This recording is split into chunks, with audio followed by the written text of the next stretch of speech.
Welcome back to another Cozy Tarot Sunday reading. If you're new, welcome. I'm Priscilla. I'm the owner of A Life Full of Simplicity.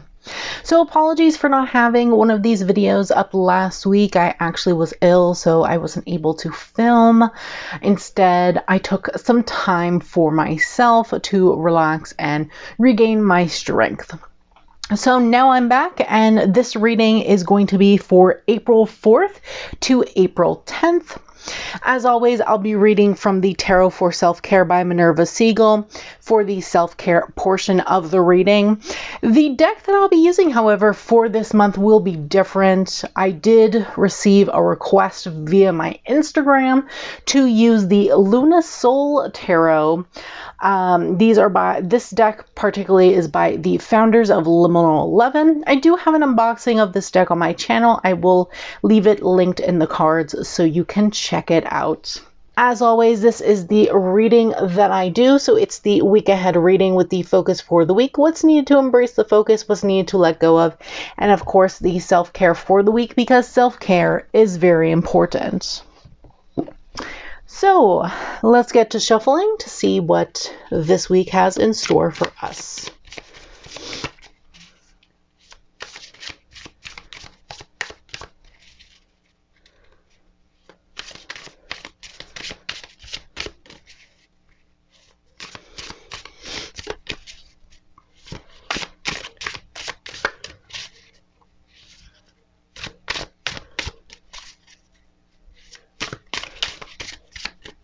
Okay, that should be good. A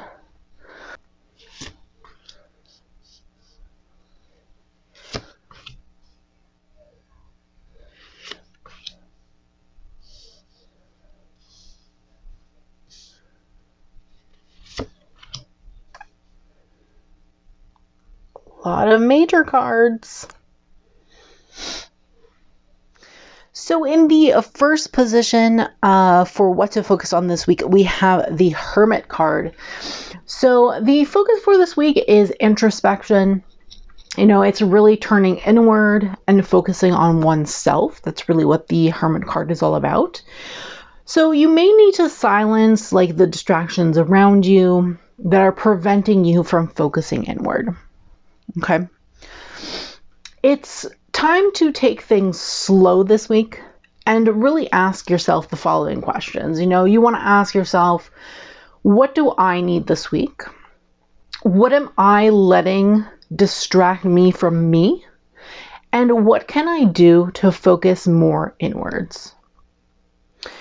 And if you answer these questions, you'll understand more what you need to do this week. That's really what I'm thinking with the Hermit card. It's really finding out what you need to be able to focus inward and focus on yourself and really reflect on yourself and whatever is going on internally.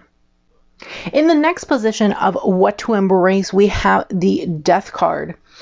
Now, this week is about embracing change. So if you make changes this week, in actually focusing on yourself, like with the Hermit, you know, and really focusing inward on yourself, which is what I was just saying with the Hermit card, you can actually learn and gain wisdom about yourself. And that's really what these two cards are saying together. You know, it's about ending a cycle of not taking care of yourself and not focusing on yourself. Because death is really about, you know, the transition between cycles. It's really about transitioning from the end of something into something new, a new beginning, right? So what you want to be doing is you want to be ending the cycle of not taking care of yourself, not focusing on yourself, not focusing on you with the Hermit card, and ending that to make that change, to be able to transition. You know, this week is really an opportunity to make changes to allow yourself to transform into a better you. You know, one that takes time to be with oneself or themselves. So this is what these two cards are really saying together. Then in the third position, of what to let go of, we have the Nine of Wands. Now, you want to let go of defensiveness, so you don't need to prove to anyone what it means to focus on you or why you need to focus on you, okay? So just let go of the guardedness. You can remain protective of yourself, but you can do that by just setting boundaries, And that's what really you should be doing. You should be setting boundaries for yourself to be able to focus on yourself, especially with those distractions, right? You want to limit distractions. You want to silent distractions. To be able to do that, you need to set boundaries for yourself.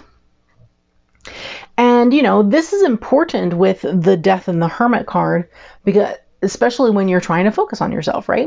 Which is what I was just saying. So when you're trying to focus on yourself, you want to be able to limit the things that are preventing you from making changes, ending cycles, preventing you from moving forward, preventing you from doing that introspection inward and whatnot. So to be able to do that, you want to be able to just set boundaries with yourself, but you don't need to be defensive about it. You can just say, I'm setting this boundary, and that's that. And that's it. And that's all. And in the last position for the self-care for the week, we have the Emperor. Now, as always, I'll be reading from the Tarot for Self-Care by Minerva Siegel. Take what resonates with you. The self-care activities are in terms of mind, body, and spirit, as always. If these activities don't resonate, just make sure that you're doing some kind of self-care for yourself. Since self-care is very important, just do something that is self-care related for you. In terms of mind, it's difficult to be productive and focused when working in a chaotic, messy environment. Make time to clean up your workspace, tidy your desk, deep clean your drawers, and organize your paperwork. You will feel so much better. In terms of body, the Emperor encourages self-discipline and self-improvement. Use this card as inspiration to make small, healthy change in your diet. Consider hydrating more often, cutting out soda, or asking your doctor for vitamin recommendations to support your overall wellness. In terms of spirit, now is a great time to address power struggles in your life with confidence and a level head. Value and respect yourself enough to make sure your needs are being met by loved ones, employers, and anyone else who plays a role in your daily life. So those were the self-care activities for this week. So that was the Cozy Tarot Sunday reading for April 4th to April 10th. Take what resonates with you, as always. Let me know in the comments what resonated, what didn't. Love to hear from you, like always. Don't forget to subscribe to this channel. Turn on that bell so you can be notified every time I post a brand new video. And don't forget to give this video a thumbs up, as it's greatly appreciated. Thanks so much, and have a great week.